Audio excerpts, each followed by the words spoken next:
कि हमारी हरियाणा पुलिस की 5500 मेल कांस्टेबल की भर्ती चल रही है। परीक्षा हुई, उसमें जो 7 गुना लोगों को हमने पीएसटी के लिए बुलाया। पीएसटी का मतलब हमारा फिजिकल स्क्रीनिंग टेस्ट यानी कि दौड़ है। हमने दौड़ में ऐसे बहुत से लोग जिनकी संख्या 39 लोग ऐसे पकड़े जो दूसरे बच्चों के स्थान पे दौड़ने के लिए आए थे, तो उनको पकड़ के हमने पुलिस के हवाले कर दिया। आज वो पुलिस की गिरफ्त में है। इसके बाद जो लोग क्वालिफाई हुए उनको हमने पीएमटी के लिए बुलाया, यानी कि फिजिकल मेजरमेंट टेस्ट के लिए, जो नाप तोल हमारा होता है उसके लिए हमने आमंत्रित किया।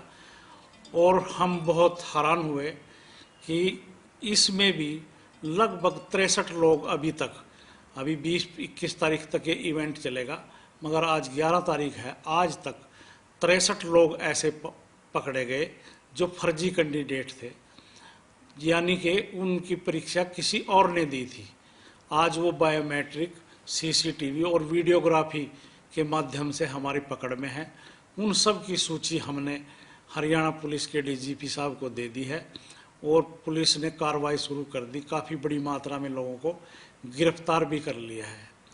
तो एक ये हरियाणा में एक बहुत बड़ा माफिया है जो इस तरह का काम करता है।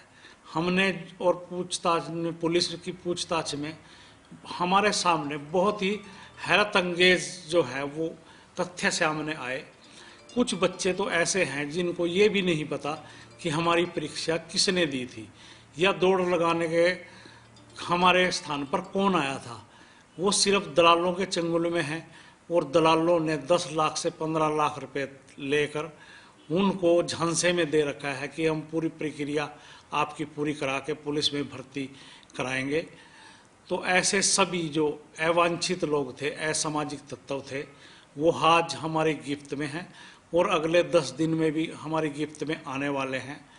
तो मेरा तो अनुरोध है उन युवाओं से कि वो किसी के ऐसे दलालों के या जो नकल माफिया गिरोह है उसके झांसे में ना आए, क्योंकि वो दिन चले गए। अब टेक्नोलॉजी का दिन है, किसी न किसी स्टेज पर वो पकड़े जाएंगे और जब वो पकड़े जाएंगे तो पुलिस की गिरफ्तारी में जाएंगे और उन पर नकल विरोधी जो नया कानून हरियाणा की विधानसभा ने पास किया है 10 साल की सज़ा उसकी प्रॉपर्टी अटैच करने का, ये सब उन पर लागू होंगे।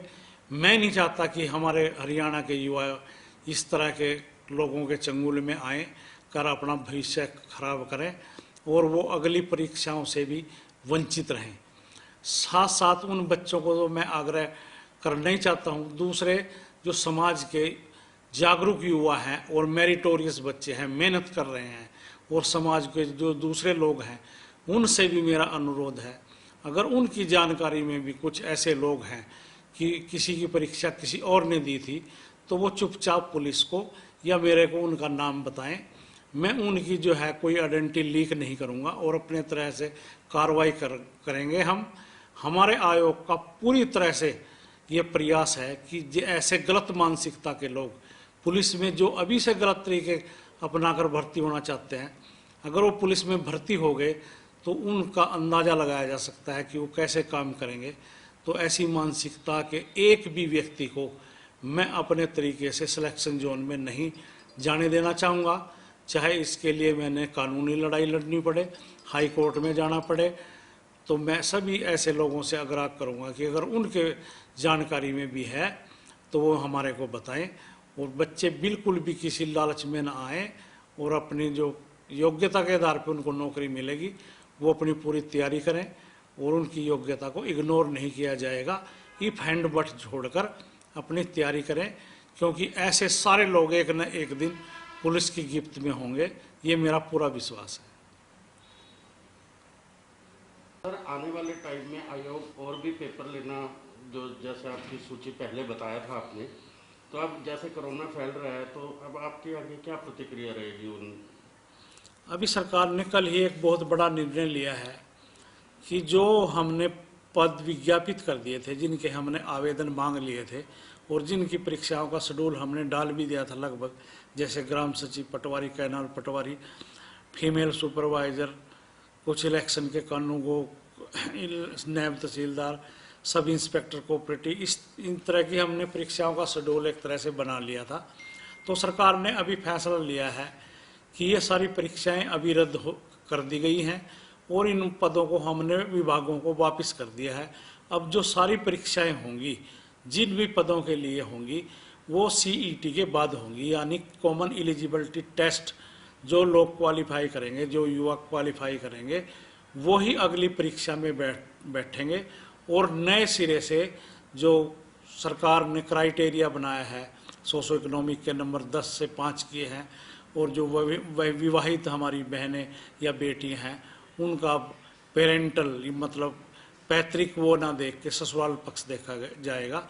इस सारे नए क्राइटेरिया के अनुसार ही अब अगली भर्तियां होंगी और वो CET के बाद होंगी। जो लोग CET में क्वालिफाई करेंगे वही अगली परीक्षा दे सकेंगे।